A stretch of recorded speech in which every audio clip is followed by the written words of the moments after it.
Assalamualaikum warahmatullahi wabarakatuh. Bismillahirrahmanirrahim. Alhamdulillahi rabbil alamin. Nahmaduhu wa nasta'inuhu wa nastaghfiruh. Allahumma salli wa sallim wa barik ala sayyidina Muhammad wa ala alihi wa sahbihi ajma'in. Allahumma alhimna ilman afqahu bihi awamirak wa nawahika warzuqna fahman a'lamu bihi kaifa unajik ya arhamar rahimin. Allahumma arzuqna fahman nabiyyin wa hifdzal mursalin wa ilhamal malaikatal muqarrabin bi rahmatika ya arhamar rahimin. Allahumma akrimna binuril faham wa akhrijna min zulumatil waham waftah lana abwaab rahmatik wa anshur alaina min khazaini ilmik ya arhamar rahimin. Allahumma zidna ilman wa wasi' fi rizqana wa barik lana fi ma razaqtana waj'alna mahbuban fi qulubi ibadik wa azizan fi ayunihim waj'alna wajihan fid dunya wal akhirah wa minal muqarrabin ya kafiran nawar wa ya hasanar fi'ar wa ya qa'iman bila zawar ya mubdi'an bila mithal falakal hamdu wal minnah wa syaraf ala kulli hal walhamdulillahi rabbil alamin. Assalamualaikum warahmatullahi ta'ala wabarakatuh. A'udzu billahi minasyaitonir rajim. Bismillahirrahmanirrahim. Alhamdulillahi rabbil alamin.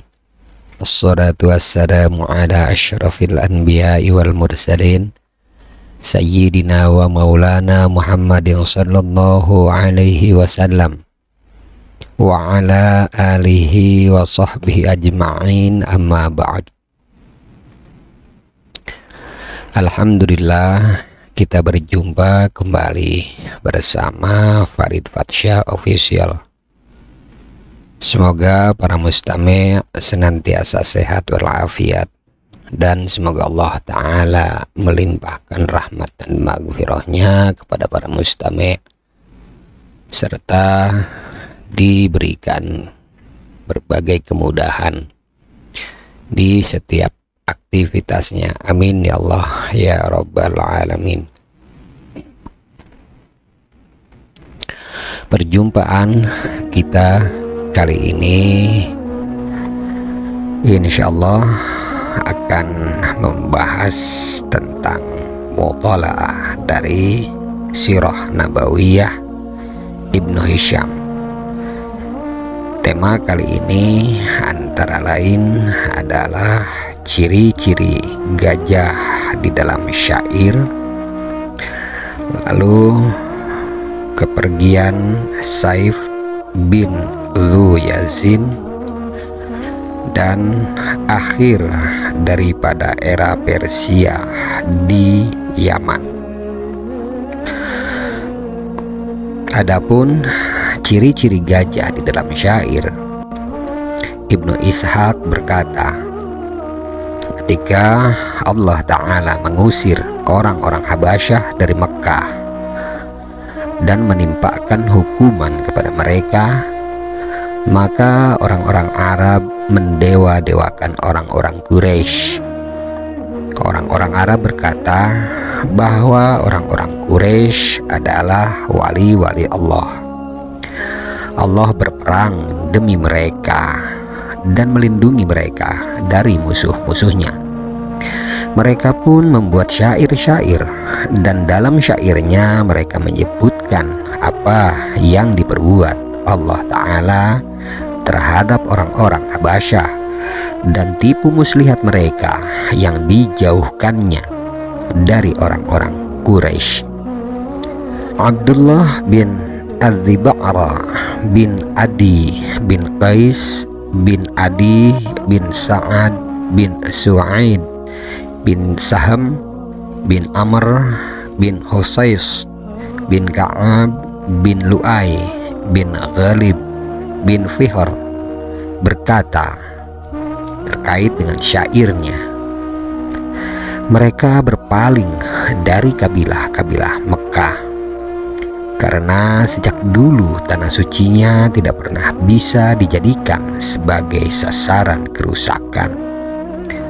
Gugusan bintang-bintang tidak mampu menciptakan malam-malam yang diharamkannya, sebab manusia tidak mempunyai kemuliaan jika ia bermaksud merusaknya. Tanyakan kepada komandan pasukan tentang apa yang ia lihat tentang Mekah. Pasti orang-orang yang tahu tentang Mekah akan menjelaskannya kepada orang-orang bodoh. 60.000 orang tidak berpulang kembali ke negeri asal mereka. Bahkan orang sakit dari mereka tidak hidup lagi setelah pulang ke tempat asalnya. Sebelum mereka, kaum Ad dan Jurhum mendekati Mekah, namun Allah di atas hamba-hambanya tetap menjaganya.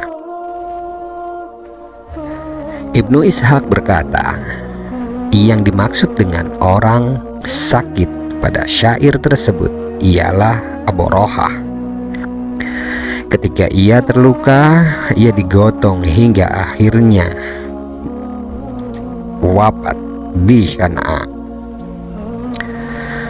Terkait dengan kisah nasab Abu Qais bin Al-Aslat dan syairnya tentang gajah, Ibnu Hisham berkata, Abu Qais adalah Saifi bin Al-Aslat bin Jusham bin Wail bin Zaid bin Qais bin Amir bin Murrah bin Malik bin Al-Aus. Ia berkata, pada peristiwa gajah orang-orang Habasyah, gajah tersebut berulah. Setiap kali mereka menyuruhnya berdiri, ia duduk. Mihjan, mereka berada di bawah perut gajah tersebut. Mereka membelah hidungnya, kemudian gajah tersebut berlubang. Mereka meletakkan pisau pada cambuk. Jika mereka memukul tengkuknya dengan cambuk tersebut, ia terluka, kemudian ia berbalik arah. Dan orang-orang yang ada di sana pulang dengan membawa kezaliman. Allah mengirimkan siksa dari atas mereka. Kemudian siksaan tersebut menutupi mereka seperti menutupi sesuatu yang hina. Rahib-rahib mereka menyuruh mereka bersabar, namun mereka menjerit ketakutan seperti kambing yang ditinggal kambing lainnya. Ibnu Hisham berkata, bait-bait syair tersebut adalah penggalan dari syair Abu Qais bin Al-Aslat. Ada juga yang mengatakan bahwa bait-bait syair tersebut adalah milik dari Umayyah bin Abu As-Salt. Ibnu Ishaq berkata, Abu Qais bin Al-Aslat berkata, oleh karena itu berdirilah, berdoalah kepada Tuhan kalian, sentuhlah tiang-tiang Ka'bah di antara gunung-gunung Mekah. Kalian mempunyai nikmat yang besar di Ka'bah. Pada pagi hari ketika Abu Yaksum yaitu Abu Rohah datang membawa pasukan. Pasukannya ada di dataran rendah dan pasukan pejalan kakinya berada di puncak gunung-gunung Mekah. Ketika pertolongan dari pemilik Arasy datang kepada kalian, mereka diusir tentara-tentara Allah. Ada yang terbunuh karena badai dan karena terkena lemparan batu oleh burung. Mereka lari kocar-kacir dan tidak pulang kepada keluarganya, orang-orang Habasyah, kecuali di dalam keadaan dibalut. Ibnu Hisham berkata bahwa Abu Zaid berkata kepadaku ucapan terkait dengan sedang pasukan lainnya berlari ke arah gunung. Pada syair tersebut dan bait-bait syair yang lain adalah potongan syair-syair Abu Qais dan akan kita muat dengan lengkap pada tempatnya insya Allah. Yang dimaksud dengan Abu Yaksum pada syair tersebut adalah Abu Roha. Ia dipanggil Abu Yaksum karena anak pertamanya yang bernama Yaksum. Adapun kisah tentang syair-syair Thalib bin Abu Thalib tentang peristiwa gajah, Ibnu Ishaq berkata, Thalib bin Abu Thalib bin Abdul Muthalib berkata, "Tidakkah kalian tahu apa yang terjadi pada perang yang dahsyat dan yang terjadi pada pasukan Abu Yaksum ketika mereka memenuhi jalan di antara dua bukit? Seandainya bukan karena perlindungan Allah saja dan bukan siapa-siapa selain Dia, pasti kalian tidak mampu melindungi jalan kalian." Ibnu Hisham berkata, bait-bait syair tersebut adalah penggalan dari syair-syair yang diucapkan oleh Thalib bin Abu Thalib pada waktu perang Badar, dan insya Allah akan saya sebutkan pada tempatnya nanti. Adapun syair-syair dari Abu As-Salat Ats-Tsaqafi, Ibnu Ishaq berkata, Abu Asrat bin Abu Rabi'ah berkata tentang gajah dan tentang agama Hanafiyah, yaitu agama Nabi Ibrahim alaihi salam. Ibnu Hisham berkata, diriwayatkan bahwa Umayyah bin Abu Salat bin Abu Rabi'ah Ats-Tsaqafi berkata, "Sesungguhnya tanda-tanda kekuasaan Tuhan kita sangat jelas. Tanda-tanda kekuasaan tersebut tidak diingkari kecuali oleh orang-orang kafir. Dia menciptakan malam dan siang, semuanya terlihat dengan jelas dan perhitungannya sudah ditentukan. Kemudian Tuhan yang Maha Penyayang muncul pada siang hari di matahari yang cahaya memancar. Dia menahan gajah di Al-Mughammis hingga ia terduduk seperti akan disembelih. Dengan memegang leher tali lehernya, di sekitar gajah terdapat pahlawan-pahlawan raja-raja Kindah. Mereka orang-orang mulia bak burung elang di dalam perang. Mereka meninggalkannya. Kemudian mereka semua bingung. Mereka semua kokoh namun akhirnya goyah. Pada hari kiamat, semua agama tidak diterima di sisi Allah kecuali agama Ibrahim yang lurus." Lalu kemudian terkait dengan Al-Farazdaq mengingatkan tentang gajah di dalam syairnya. Ibnu Hisham berkata, Al-Farazdaq yang nama aslinya ialah Hammam bin Ghalib. Ia adalah salah seorang dari Bani Mujashi bin Darim bin Malik bin Handzalah bin Malik bin Zaid Manaf bin Tamim berkata, memuji Sulaiman bin Abdul Malik bin Marwan, meledek Al-Hajjaj bin Yusuf, dan mengingatkan gajah dan pasukan gajah. Ketika Al-Hajjaj bertindak sewenang-wenang karena merasa kuat, ia berkata, "Aku akan naik tangga langit." Ia berkata seperti anak Nabi Nuh, "Aku akan naik ke atas gunung karena khawatir terkena air." Allah melemparkan tubuhnya sebagaimana Allah melemparkan dari kiblat dan tanah suci pasukan yang menaiki gajah sehingga dia mengusir mereka dalam keadaan kocar-kacir, dan mereka adalah orang-orang sombong. Engkau ditolong sebagaimana Baitullah ditolong ketika tokoh orang-orang musyrik dan non-Arab dengan mengendari gajahnya datang kepadanya. Bait-bait syair tersebut adalah penggalan dari syair-syairnya. Sementara syair-syair Abdullah bin Qais Ar-Ruqayyat tentang gajah, yaitu Ibnu Hisham berkata, Abdullah bin Qais Ar-Ruqayyat, salah seorang dari Bani Amir bin Lu'ay bin Ghalib, mengisahkan tentang Abroha al-Ashram dari Bani Amir. Bin Lu'ay bin Ghalib mengisahkan tentang Abroha al-Ashram dan gajahnya, antara lain yaitu ia ditipu Abroha al-Ashram yang datang dengan mengendarai gajah. Ia lari dan pasukannya kalah. Mereka diserang burung dengan batu-batu hingga seakan-akan mereka menjadi objek lemparan. Begitulah, barang siapa menyerang Ka'bah, pasti ia pulang kalah. Ia lari kocar-kacir dalam keadaan hina. Ibnu Ishaq berkata, ketika Abroha telah mati, orang-orang Habasyah di Yaman dipimpin oleh anak Abroha yang bernama Yaksum bin Abroha. Ketika Yaksum meninggal dunia, yang menjadi pemimpin orang Habasyah di Yaman ialah saudara Yaksum, yaitu Masyruk bin Abroha.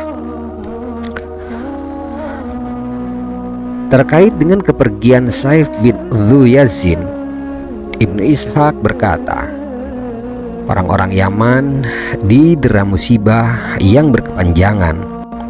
Oleh karena itu, Saif bin Dhu Yazin al-Himyari yang biasa dipanggil Abu Murrah keluar dari Yaman dan tiba di Kaisar, yaitu Raja Romawi.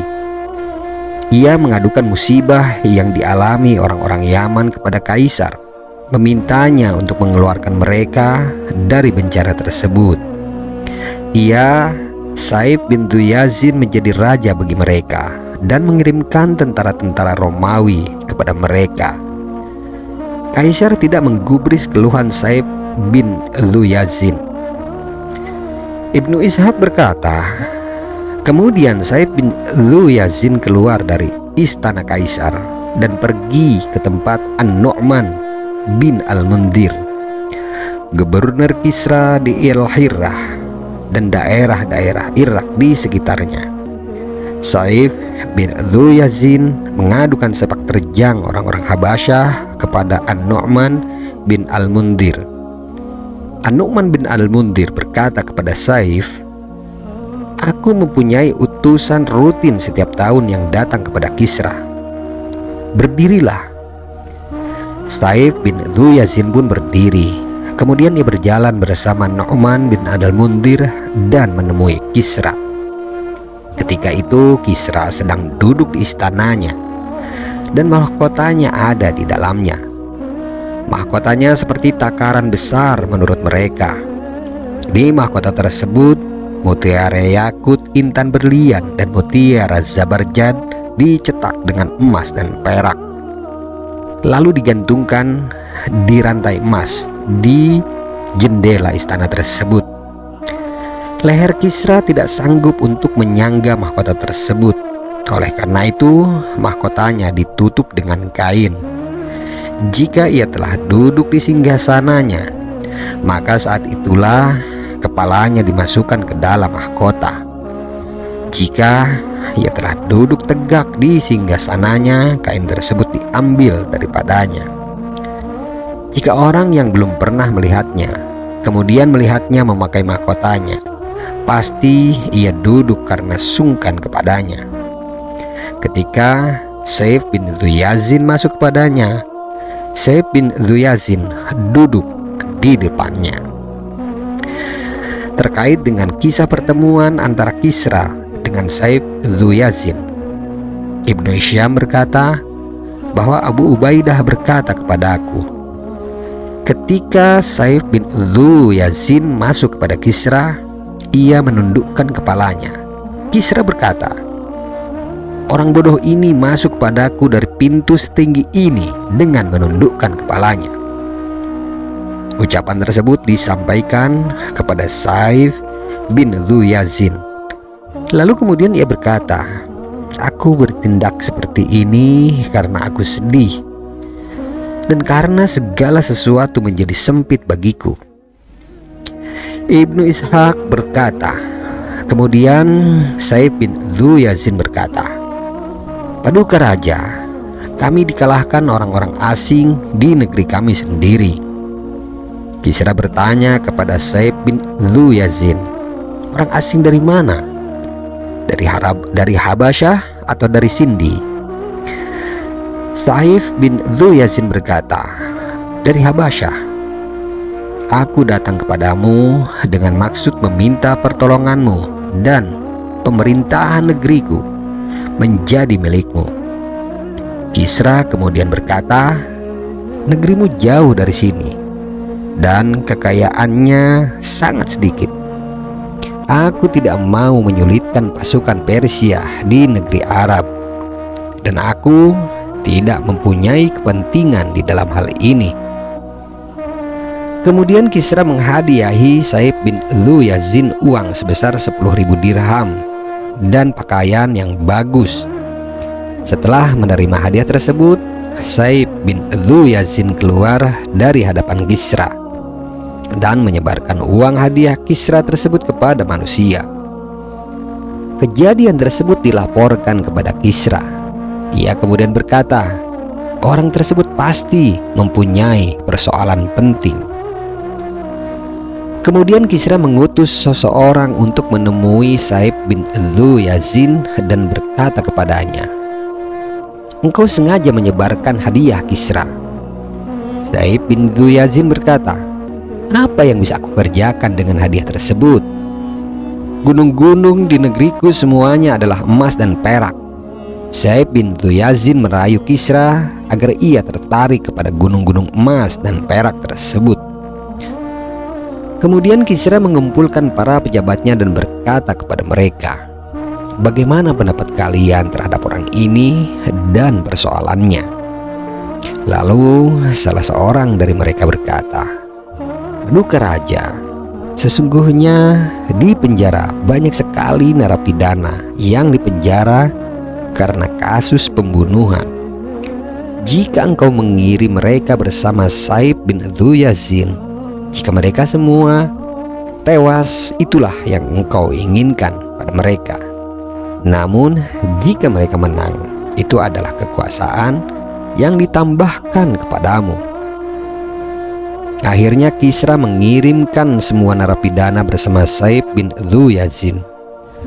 Mereka berjumlah 800 orang dan dipimpin oleh salah seorang dari mereka yang bernama Wahris. Ia orang yang paling tua di antara mereka, paling mulia nasab dan status sosialnya. Mereka berangkat dengan menaiki 8 kapal. 2 kapal tenggelam di dalam perjalanan dan 6 kapal lain sisanya tiba di pesisir Aden. Saif bin Dhu Yazin menggabungkan orang-orang yang mampu di antara kaumnya kepada pasukan Wahris. Ia berkata kepada Wahris, kedua kakiku bersama dengan kedua kakimu hingga kita tewas bersama atau menang bersama. Terkait dengan kisah kekalahan orang-orang Habasyah, Wahris berkata, engkau benar. Raja Yaman Masyruk bin Abu-Rohah mengumpulkan pasukannya dan memberikan perlawanan sengit kepada Wahris. Wahris mengirimkan anaknya untuk menghadapi pasukan Masyruk bin Abu-Rohah, memerangi mereka dan menguji kemampuan perang mereka. Di dalam perang tersebut, anak Wahris terbunuh. Hal ini membuat Wahris geram. Ketika pasukannya berdiri di barisannya masing-masing, Wahris berkata, tunjukkan kepadaku raja mereka. Mereka berkata kepada Wahris, apakah engkau melihat seseorang duduk di atas gajah dengan mengenakan mahkota di kepalanya, dan di kedua matanya terdapat mutiara yakut yang berwarna merah? Wahris berkata, iya, aku melihatnya. Kemudian mereka berkata, itulah raja mereka. Wahris kemudian berkata, biarkan mereka. Ibnu Ishaq menambahkan, mereka kemudian diam lama. Kemudian Wahris berkata, apa tandanya dia? Mereka menjawab, ia ganti mengendarai kuda. Wahris berkata, biarkan dia. Mereka berdiri lama sekali. Kemudian Wahris berkata, apa tandanya dia? Mereka menjawab, ia ganti mengendarai bigol, yaitu keledai. Kemudian Wahriz berkata, anak keledai itu hina dan hina pula kerajaannya. Aku akan melemparnya. Jika kalian melihat pasukannya tidak bergerak, maka kalian jangan bergerak hingga aku memberi komando kepada kalian. Karena aku salah sasaran. Jika kalian melihat pasukannya mengelilinginya, maka aku tidak salah sasaran, dan seranglah mereka. Lalu kemudian Wahriz memasang anak panahnya.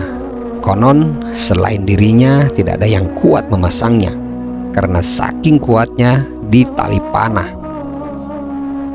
Ia perintahkan 2 pengawalnya membantu memasang anak panah. Kemudian ia lemparkan anak panah tersebut dan memecahkan mutiara yakut yang ada di kedua mata Mashruk bin Abrahah. Anak panah tersebut menembus kepalanya dan keluar dari tengkuknya. Ia jatuh tersungkur dari hewan tunggangannya.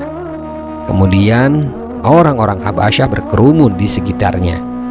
Karena itulah orang-orang Persia menyerang mereka. Orang-orang Habasyah kalah. Banyak sekali dari mereka yang terbunuh, dan mereka yang masih hidup lari tunggang langgang ke sana kemari. Kemudian Wahriz berjalan untuk memasuki negeri San'a. Tiba di pintunya, ia berkata, benderaku tidak boleh masuk dalam keadaan terjungkir selama-lamanya. Hancurkan pintu ini. Mereka pun menghancurkan pintu masuk kota San'a, kemudian masuk ke dalamnya dengan bendera yang tegak. Lalu kemudian Ibnu Hisham berkata, bait-bait syair dari penggalan dari syair yang akan dibacakan, yaitu Khalad bin Qurrah As-Sadusi membacakan kepadaku bait terakhir syair dari A'sha, yaitu anak Qais bin Tha'labah, dalam kumpulan syair-syairnya. Namun para pakar syair menolak menisbatkan syair kepadanya. Syair tersebut yaitu, manusia mengira bahwa 2 raja tersebut telah bersatu.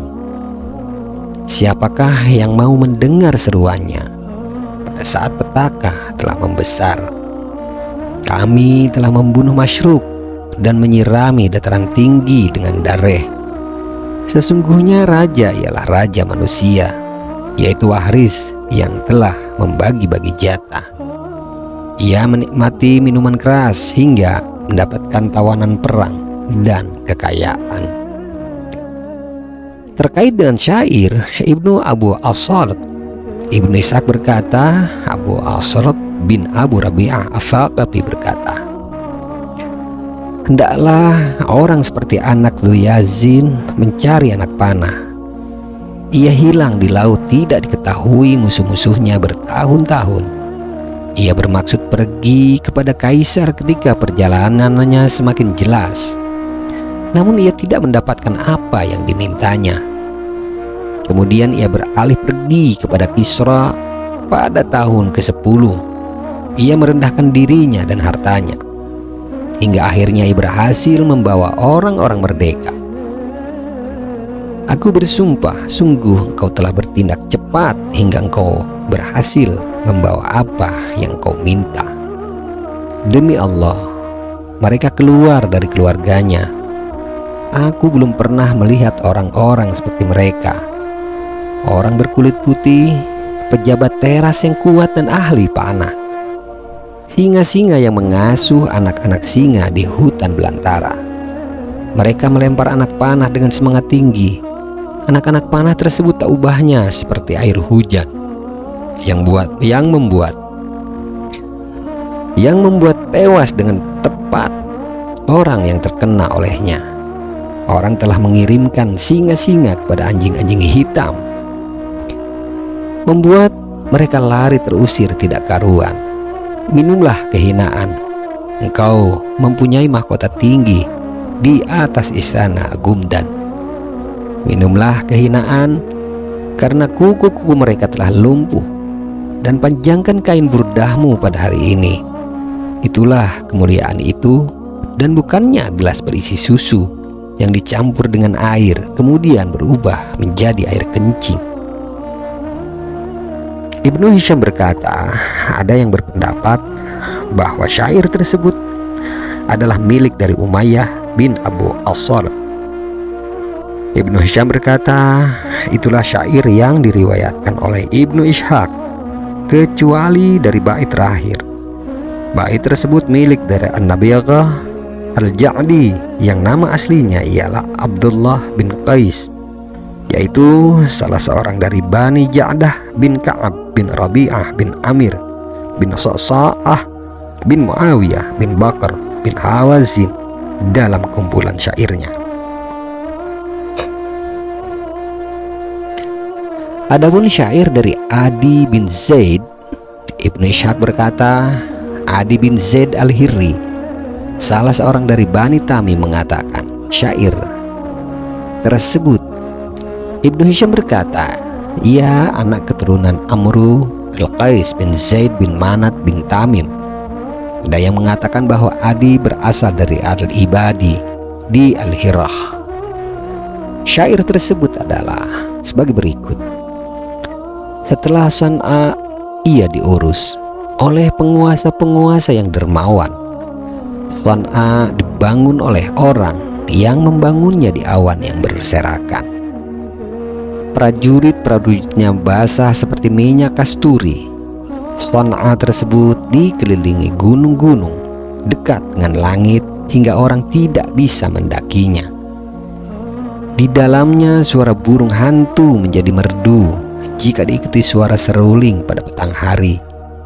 Pasukan orang-orang merdeka mendatangkan sebab-sebab kepadanya, yaitu pasukan berkuda dengan perahu-perahunya.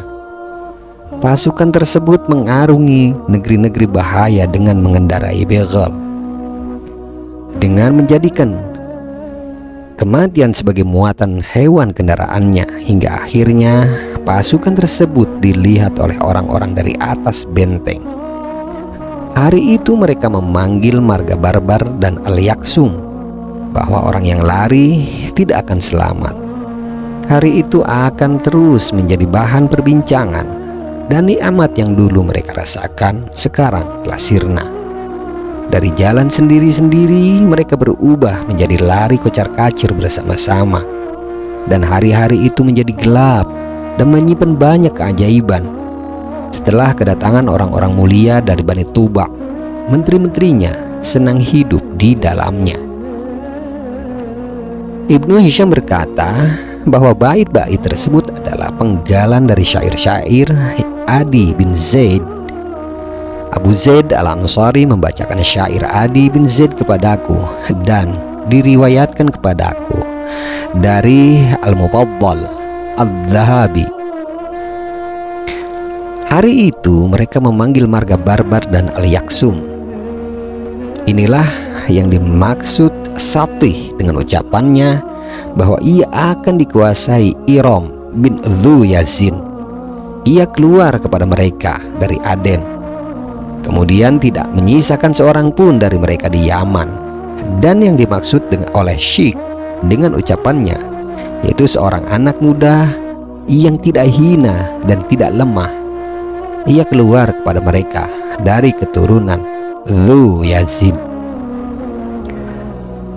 Adapun tentang akhir daripada era Persia di Yaman, pada masa kerajaan Habasyah di Yaman dan jumlah raja-raja mereka, Ibnu Ishaq berkata, kemudian Wahriz dan orang-orang Persia menetap di Yaman. Anak keturunan sebahagian pasukan Persia sampai sekarang masih ada di Yaman. Usia kerajaan Habasyah di Yaman sejak Aryat masuk kepadanya hingga orang-orang Persia membunuh Mashruk bin Abroha dan mengusir orang-orang Habasyah dari Yaman adalah 72 tahun. Kerajaan mereka diawasi di antara 4 orang, Aryat, kemudian Abroha, lalu Yaksum bin Abroha, kemudian Mashruk bin Abroha. Adapun kisah tentang gubernur-gubernur Persia di Yaman, Ibnu Hisham berkata bahwa setelah Wahriz mati, Kisra mengangkat anaknya, yaitu Al-Marzuban bin Wahriz sebagai gubernur di Yaman. Ketika Al-Marzuban tewas, Kisra mengangkat anaknya yaitu Atainujan bin Al-Marzuban sebagai gubernur di Yaman. Lalu ketika Atainuzan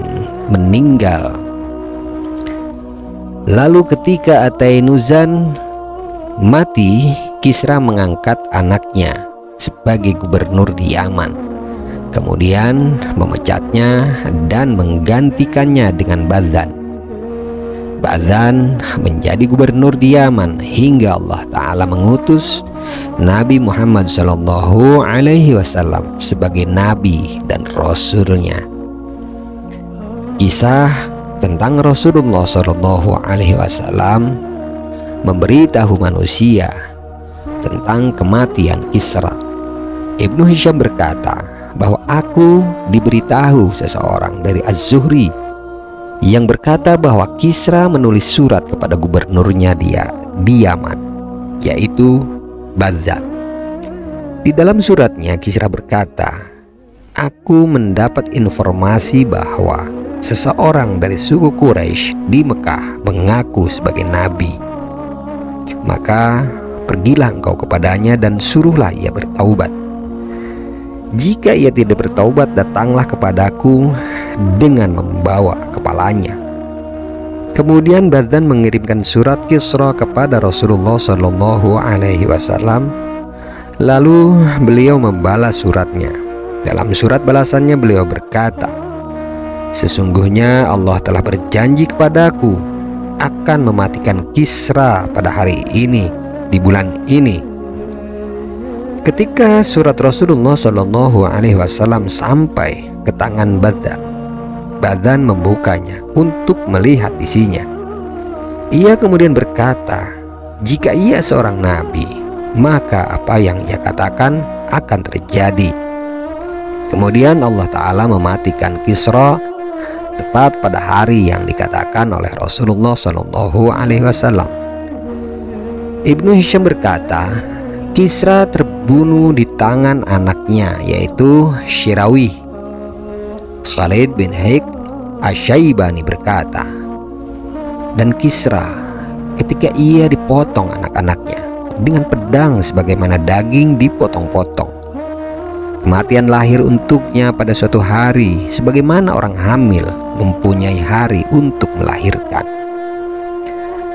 Terkait dengan kisah masuk Islamnya orang-orang Persia di Yaman, Az-Zuhri berkata, ketika kematian Kisra didengar oleh Badzan, ia kemudian mengutus utusan untuk memberitahu keislaman dirinya dan keislaman orang-orang Persia kepada Rasulullah SAW. Utusan Badzan berkata kepada Rasulullah SAW, siapakah yang kami anggap sebagai wali kami, wahai Rasulullah? Rasulullah SAW menjawab, kalian menjadi bagian dari kami dan perwalian kalian kepada keluarga kami. Ibnu Hisham berkata bahwa disampaikan kepadaku dari Az-Zuhri yang berkata, di antara yang dikatakan oleh Rasulullah SAW, Salman adalah bagian dari kami, yaitu Ahlul Bait. Ibnu Hisham berkata, inilah yang dimaksud oleh Syatih dengan ucapannya, yaitu Nabi suci yang mendapatkan wahyu dari Zat yang maha tinggi. Dan yang dimaksud oleh Syekh dengan ucapannya, tidak, kerajaannya terhenti dengan kedatangan Rasul yang diutus dengan membawa kebenaran dan keadilan di antara orang-orang beragama dan orang-orang mulia. Kerajaan dimiliki kaumnya hingga hari pengadilan. Lalu terkait dengan kisah buku di batu yang ada di Yaman dan yang disebutkan oleh penyair, Ibnu Ishaq berkata, menurut banyak orang bahwa di batu di Yaman terdapat kitab Zabur yang ditulis pada periode pertama. Kerajaan Jimar menjadi milik siapa? Milik Himyar yang terbaik. Kerajaan Zimar menjadi milik siapa? milik orang-orang Habasyah yang jahat. Kerajaan Dhimar menjadi milik siapa? Milik orang-orang Persia yang merdeka. Kerajaan Dhimar menjadi milik siapa? Menjadi milik orang-orang Quraisy yang pedagang. Dhimar adalah negeri Yaman atau San'a.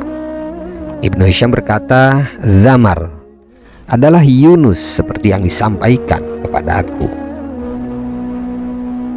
Terkait dengan kisah, Al-A'sha menyebutkan tentang kenabian di dalam syairnya. Ibnu Ishaq berkata, Al-A'sha, salah seorang dari Bani Qais bin Tha'labah, berkata tentang kebenaran ramalan Syatih dan sahabatnya. Orang yang panjang bulu matanya tidak bisa melihat seperti dirinya. Betul sekali seperti ketika Adz-Dzibi'u berkata di dalam sajaknya. Orang-orang Arab memanggil Syatih dengan panggilan Adz-Dzibi'u karena ia adalah anak Rabi'ah bin Mas'ud bin Mazin bin Dzi'bun. Ibnu Hisham berkata, bait syair di atas berasal dari syair-syair Al-A'sha. Nama lengkap dari Al-A'sha ialah Maimun bin Qais. Adapun tentang kisah raja dari Al-Hadr, Ibnu Hisham berkata bahwa Khalad bin Qurrah bin Khalid As-Sadusi berkata kepadaku dari Jannad atau dari sebahagian ulama ahli tentang nasab di Kufah bahwa An-Nu'man bin Al-Mundhir adalah salah seorang anak dari Satirun, yaitu Raja Al-Hadr. Al-Hadr ialah benteng besar di pantai Efrat seperti di Madinah. Benteng itulah yang disebutkan Adi bin Zaid di dalam syairnya. Ia membangunnya dengan marmer dan mengecatnya dengan kapur, serta di atasnya terdapat sarang burung. Kematian tidak takut kepada benteng tersebut. Kemudian sang raja menjauh daripadanya dan pintunya ditinggalkan orang. Ibnu Hisham berkata, bait-bait syair tersebut adalah penggalan syair-syair Adi bin Zaid. Sedangkan yang disebutkan Abu Daud Al-Iyadi di dalam syairnya ialah sebagai berikut. Aku lihat kematian telah mendekat kepada Al-Hadr, kepada pemiliknya yaitu Syatirun. Bait syair tersebut adalah penggalan dari syair-syair Abu Daud Al-Iyadi. Konon ada yang mengatakan bahwa syair tersebut milik Khalaf Al-Ahmar. Konon lagi ada yang mengatakan bahwa syair tersebut milik Hamad Ar-Rawiyah. Kisah tentang penguasaan Sabur atas Al-Hadr, Ibnu Hisham berkata, Kisra atau Raja Persia, Sabur yang mempunyai kekuatan tangguh bermaksud menyerang Satirun, Raja Al-Hadr. Ia kepung Al-Hadr selama 2 tahun. Pada suatu hari, putri Satirun keluar dan melihat Sabur yang sedang mengenakan pakaian dari bahan sutra, dan di kepalanya terdapat mahkota yang dilapisi dengan zabarjad, mutiara yakut, intan berlian, dan emas. Sabur adalah laki-laki tampan. Putri Satirun menemuinya dan berkata, apakah engkau bersedia menikahiku jika aku bukakan pintu Al-Hadr untukmu? Sabur berkata, iya. Pada petang hari, Satirun menenggak minuman keras hingga teler dan ia tidur di dalam keadaan mabuk. Ketika itulah putrinya mengambil kunci pintu Al-Hadr dari bawah kepalanya, kemudian memberikannya kepada bekas budaknya yang kemudian membuka pintu Al-Hadr. Setelah itu Sabur masuk dan membunuh Satirun, menghalalkan Al-Hadr dan menghancurkannya. Sabur membawa putri Satirun kemudian menikahinya. Pada suatu malam, putri Satirun berguling-guling di ranjangnya karena tidak bisa tidur. Sabur meminta diambilkan lilin untuk istrinya dan memeriksa ranjang istrinya.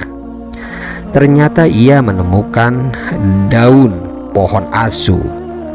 Sabur bertanya kepada istrinya, apakah benda ini yang membuatmu tidak bisa tidur?" Istrinya menjawab, "Iya." Sabur kemudian berkata, "Dulu apa yang diperbuat ayahmu terhadapmu?" Istrinya menjawab, "Dulu ayahku menyelimutkan kain dibaj sejenis sutra kepadaku, memakaikan kain sutra kepadaku, memberiku otak untuk aku makan, dan memberiku minuman keras untuk aku minum." Kemudian Sabur berkata, "Apakah kebaikan ayahmu engkau balas dengan perbuatanmu tadi? Dan engkau datang kepadaku dengan cepat seperti itu."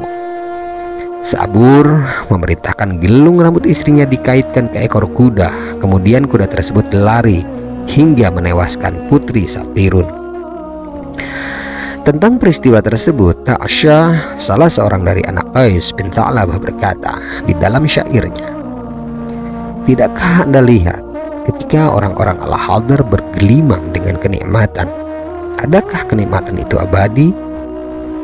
Sabur memerintahkan pasukannya menetap di dalamnya selama 2 tahun. Al-Hadar diserang oleh orang-orang Persia ketika Tuhan memanggilnya. Ia pun bertaubat kepadanya hingga dia tidak menghukumnya. Bait-bait syair tersebut adalah potongan dari syair-syair dari A'sha. Tentang peristiwa tersebut di atas, Adi bin Zaid berkata di dalam syairnya, "Al-Hadar mendapat musibah dahsyat dari atasnya. Seorang gadis yang tidak menjaga ayahnya ketika ia tidak dijaga. Sebab ia diberi minuman keras murni. Minuman keras itu menghilangkan kesadaran peminumnya. Gadis tersebut menyerahkan penduduk Al-Hadar pada suatu malam dengan harapan Raja Sabur akan melamarnya. Nasib pengantin ketika fajar telah menyingsing, darah mengucur. Al-Hadar dihancurkan dan dihalalkan. Ia dibakar, sedang pakaiannya terikat di kayu sangkutan pakaian." Bait-bait syair tersebut adalah penggalan dari syair Adi bin Zaid. Sementara kisah tentang anak-anak Nizar bin Ma'ad, Ibnu Ishaq berkata bahwa Nizar mempunyai 3 anak, yaitu Mudhar bin Nizar, Rabi'ah bin Nizar, dan Anmar bin Nizar. Ibnu Hisham berkata, selain itu Nizar mempunyai anak yang bernama Iyad bin Nizar. Al-Harth bin Daus Al-Iyadi berkata di dalam syairnya, dan konon syair tersebut milik Abu Daud Al-Iyadi yang nama aslinya ialah Jariyah bin Al-Hujjaj. Syair tersebut adalah, kejantanan yang baik ialah pemuka mereka dari Iyad bin Nizar bin Ma'ad. Bait-bait syair tersebut adalah sebahagian dari syair-syairnya. Ibnu Mudhar dan Iyad ialah Saudah binti Akka bin Adnan, dan ibu Rabi'ah dan Anmar ialah Syaqiqah binti Akka bin Adnan. Ada juga yang mengatakan bahwa ibu Rabi'ah dan Anmar ialah Jum'ah binti Akka bin Adnan. Adapun anak-anak dari Anmar, Ibnu Ishaq berkata, Anmar adalah ayah Khat'am dan Bajilah. Jarir bin Abdullah Al-Bajali, yaitu salah seorang tokoh kabilah Bajilah dan orang yang dimaksud penyair di dalam syairnya, yaitu, tanpa Jarir, Bajilah pasti binasa. Jarir adalah pemuda terbaik dan Bajilah adalah kabilah terburuk. Jarir bin Abdullah Al-Bajali berkata ketika ia mengadukan Al-Furabisah Al-Kalbi kepada Al-Aqra bin Habith At-Tamimi, "Wahai Aqra bin Habith, hai Aqra, jika saudaramu kalah, engkau pasti juga kalah." Ia juga berkata di dalam syairnya sebagai berikut, "Hai kedua anak Nizar, tolonglah saudara kalian berdua, karena ayahku ternyata kudapati adalah ayah kalian berdua. Pada hari ini seorang saudara yang berkoalisi dengan kalian berdua tidak akan terkalahkan." Ibnu Hisham berkata bahwa orang-orang Yaman dan kabilah Bajilah berkata, bahwa Anmar adalah anak dari Iras bin Lihyan bin Amr bin Al-Ghawth bin Nabat bin Malik bin Zaid bin Kahlan bin Saba. Ada juga yang mengatakan bahwa Iras adalah anak dari Amr bin Lihyan bin Al-Ghawth, rumah dari Bajilah dan Khatham, yaitu berada di negeri Yaman. Anak-anak dari Mudhar bin Nizar, Ibnu Ishaq berkata bahwa Mudhar bin Nizar mempunyai dua anak, yaitu Ilyas bin Mudhar dan Ailan bin Mudhar. Ibu dari keduanya berasal dari Jurhum. Anak-anak dari Ilyas bin Mudhar, Ibnu Ishaq berkata bahwa Ilyas bin Mudhar mempunyai tiga anak, yaitu Mudrikah bin Ilyas, Tabiqah bin Ilyas, dan Qama'ah bin Ilyas. Ibu mereka adalah Khindif yang berasal dari Yaman.